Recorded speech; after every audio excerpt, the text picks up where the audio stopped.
Hi, I'm Paula, and today we're going to paint this colorful desert landscape together.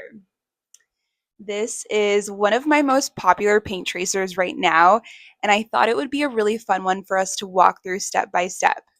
If you'd like to use the tracer that I've made, I've linked it in the description below, but you definitely don't need it to follow along. You can pause the video and loosely sketch out the basic shapes that you see. And don't worry about getting everything exactly right. This is a really forgiving painting, and your version doesn't need to look exactly like mine. I've also listed the paint colors I'm using in the description, but again, use what you have.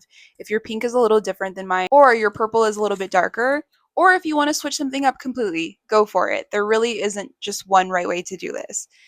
And throughout the painting, I'm going to show you exactly what I'm doing, but I also want you to feel free to do it your own way.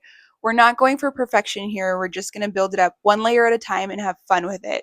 So grab your paints, your canvas, some brushes, and a cup of water, and let's get started. Right now, I'm using the tracer from my Etsy shop to transfer the design onto the canvas. I just placed a piece of graphite paper underneath the tracer, and I'm tracing over the lines using the tip of a paintbrush. You can use any sharp or pointed object for this part. It doesn't have to be anything special. Anything that lets you apply a little pressure and follow the lines will work just fine. And voila, there we have it. Now that our design is traced onto the canvas, we're going to start painting. I'm going to start with the background and work my way forward. Using my larger paintbrush, I'm going to grab some purple paint and start at the top of the sky. I'm using wide brush strokes and following an arch-like shape across the canvas.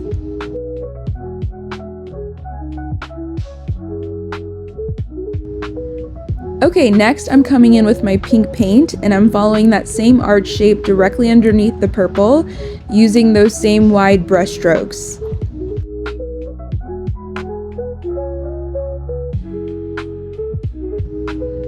Once most of the pink has run out on my paintbrush, I'm going to use that almost dry brush to gently blend where the pink and purple meet. And then I'll start picking up a little bit of purple on that same brush to help blend the two colors together.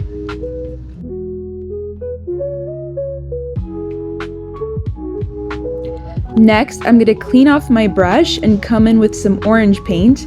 Using that same larger brush, I'll continue with the arch-shaped strokes and work the orange all the way down to the horizon line. As I go, I'll start picking up some yellow as well to blend into the orange.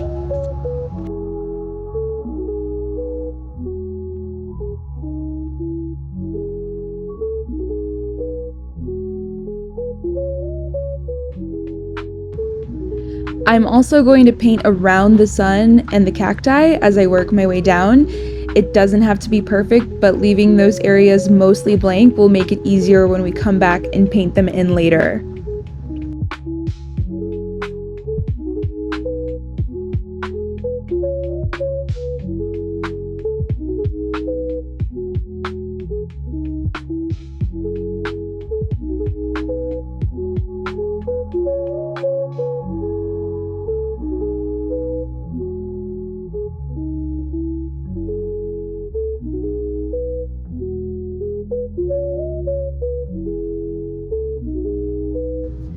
At this point, I'm just finessing the colors in the sky until I get the shades and blending to a place that I'm happy with.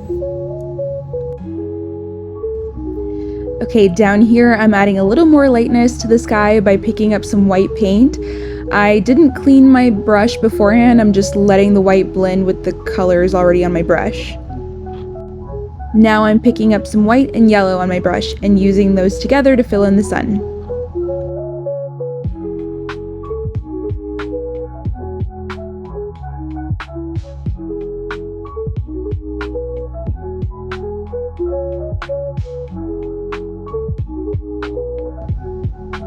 I'm finessing the sky a little more here by picking up some pink and blending it down into the orangey yellow area. This helps soften the transition between the colors and creates a nice ombre effect. Next, I'm going to pick up some orange paint on my brush, no need to clean it first, and I'm going to start filling in these hills, working my way from top down.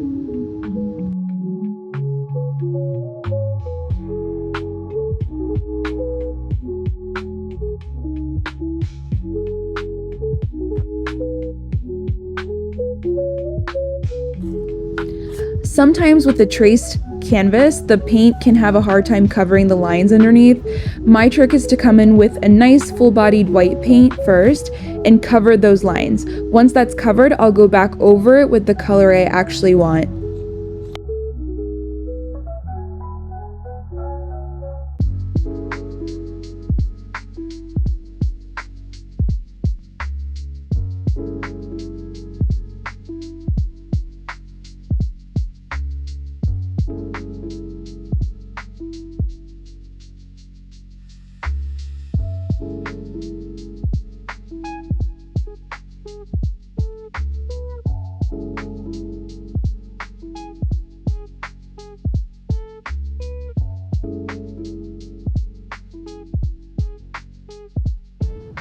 Next, we're going to move on to the next hill. I'm going to pick up some pink and white on my brush and again, fill it in working from the top to bottom. Also, feel free to use the same paintbrush and just wipe off some of that orange paint.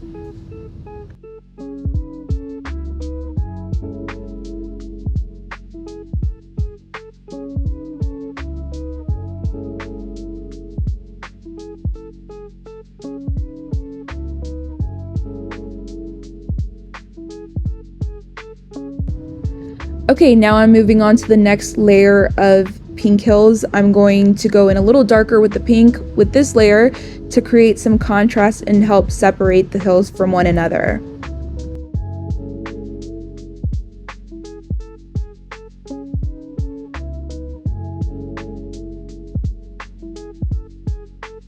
I decided to add a little purple along the top of this hill to give it some more depth.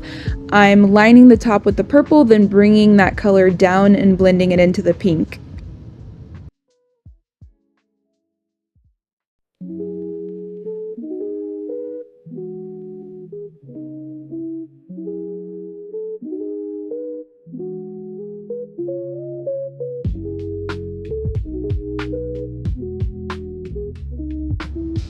Now I'm moving on to the next hill, and I'm going to make this one even darker to create more contrast between the layers.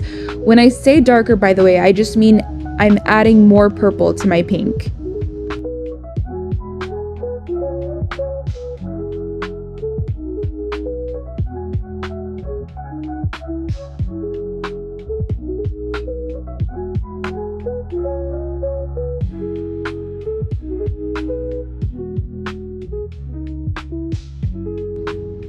And for the next hill, I'm going even darker at this point. It's really more of a purple than a pink to continue building that contrast between the layers.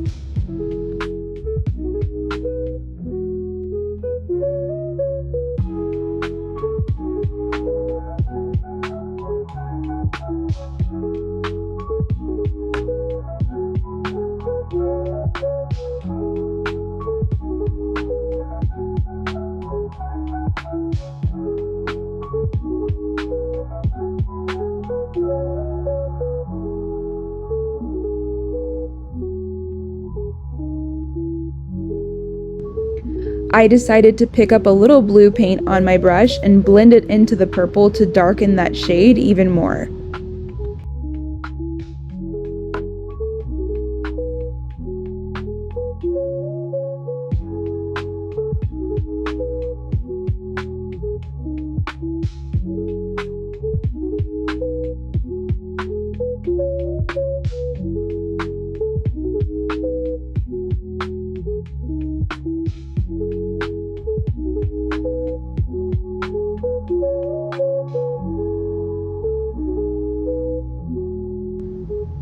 For the next hill, I'm coming in with my red paint. I just wiped the excess purple off my brush on a napkin. No need to fully clean it, and I'm going to fill in this next layer.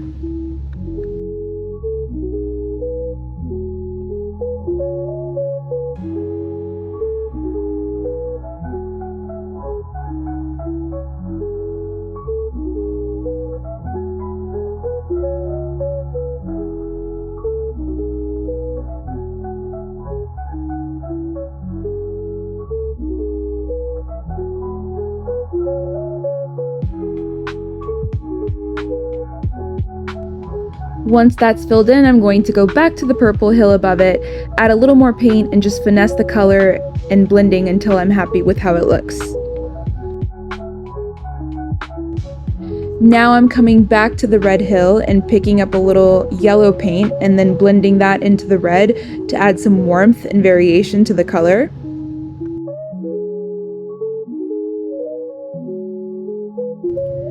I'm having a little trouble covering some of those tracer lines underneath, so I'm also picking up some white on my brush as I go.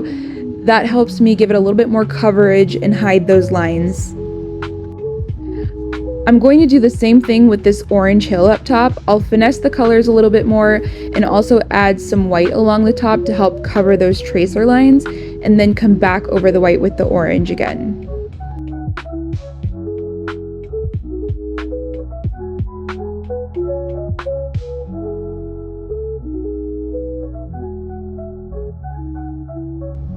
These tracer lines can be a little stubborn sometimes, depending on the paint you're using. As you can see, I'm having a little trouble getting them completely covered, so I'm coming back in with some white paint and finessing those areas a little more.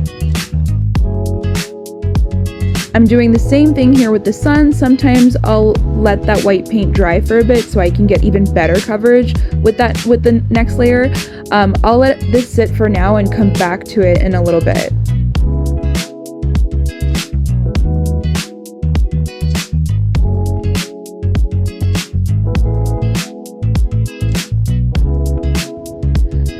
I'm gonna go ahead and cover these tracer lines down here with some white before I even add any other color. You'll still be able to see them a little bit, but this will help soften the lines so that they're much easier to cover later.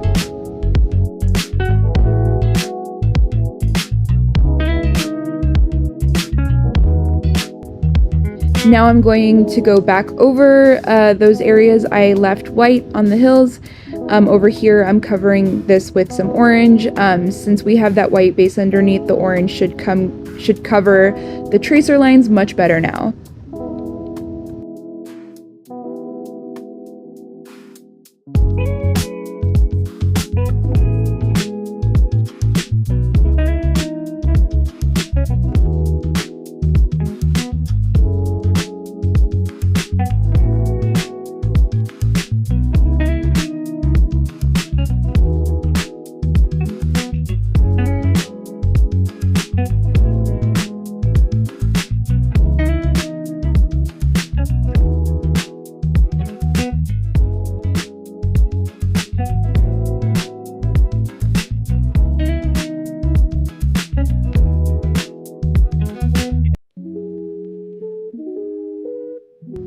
And then some yellow over the sun.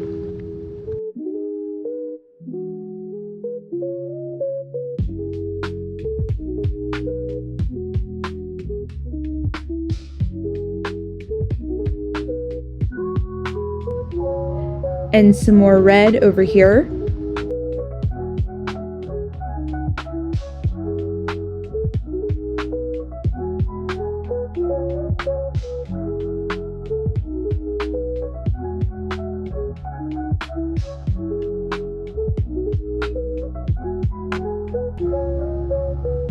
And I'm coming in with the yellow again.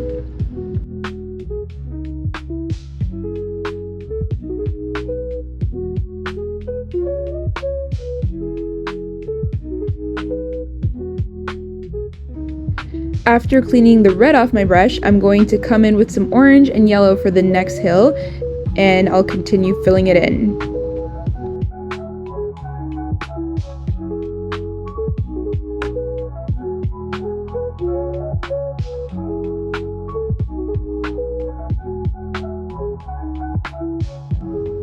I'm going to go ahead and paint right over the trace details underneath here. Since this yellow is pretty light, I'll still be able to see those lines well enough to come back and paint them in later.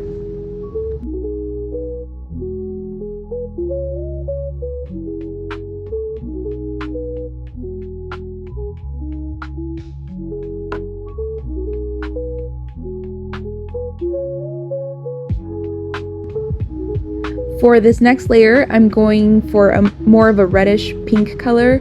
I'm going to mix some red with white directly on my paintbrush to create that shade.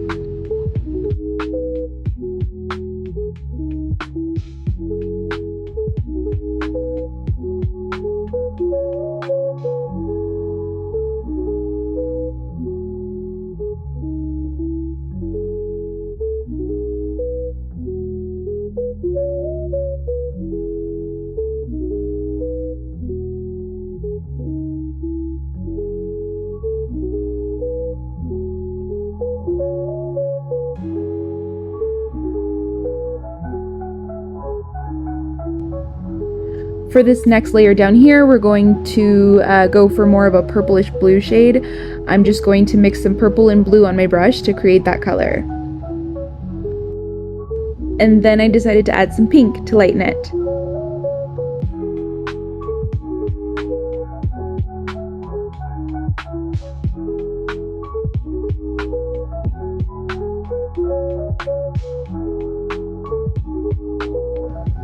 And I'm blending where the purple meets the red.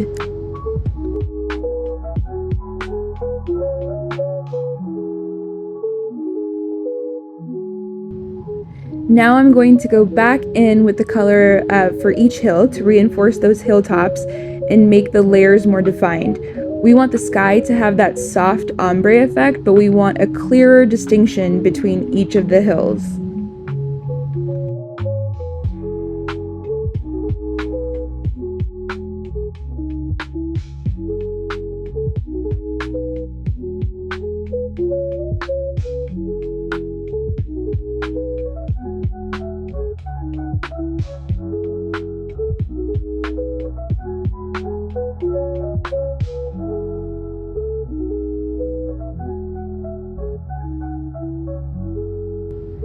At this point, I'm not worried as much as I was before about painting over the cacti. Those tracer lines are pretty strong underneath, so I'll still be able to see them, and I'll come back to paint the cacti later.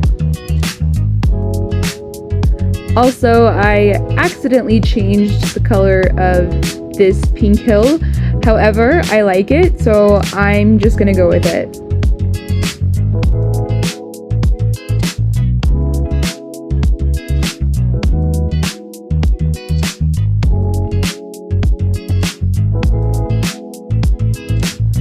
We're kind of at the ugly stage of this painting right now, but don't worry, it's all going to come together once we start adding in the cacti, shrubs, and all those finishing details.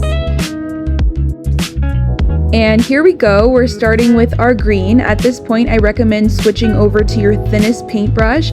These cacti have some pretty narrow areas, so a small brush will give you much more control and precision. We're going to start by filling in all the cacti with green paint.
Now we're going to add some yellow shading to the cacti.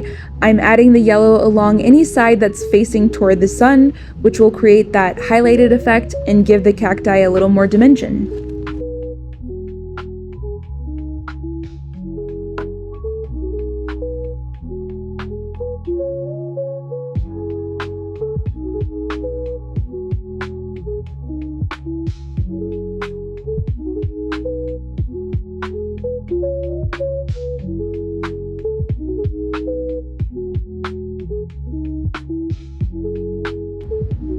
Then on the opposite sides of the cacti, I'm going to mix a little brown into my green to create a darker shade. I'll add that along the sides facing away from the sun to create some shadow and dimension.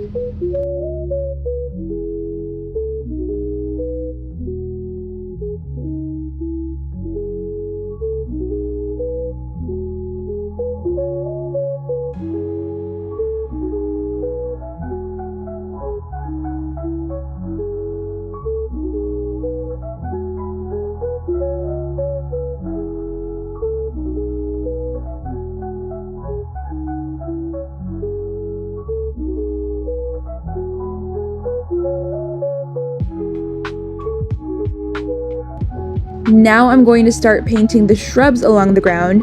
I'm mixing some green with a little brown and using the traced shrubs underneath as my guide. I'll go through and outline each of the leaves.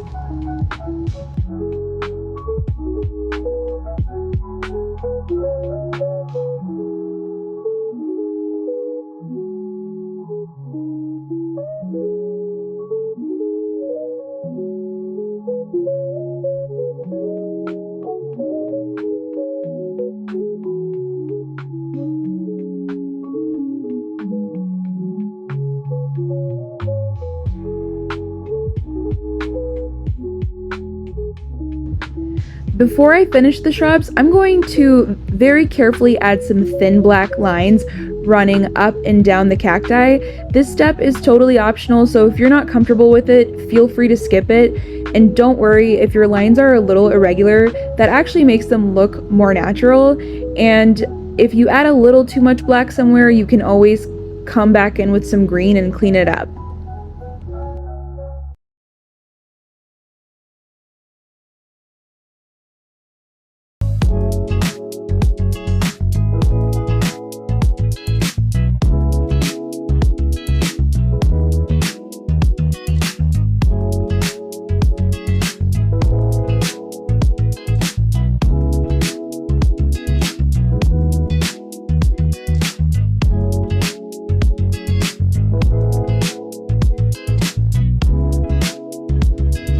I'm also fine-tuning the shape of some of the cacti here.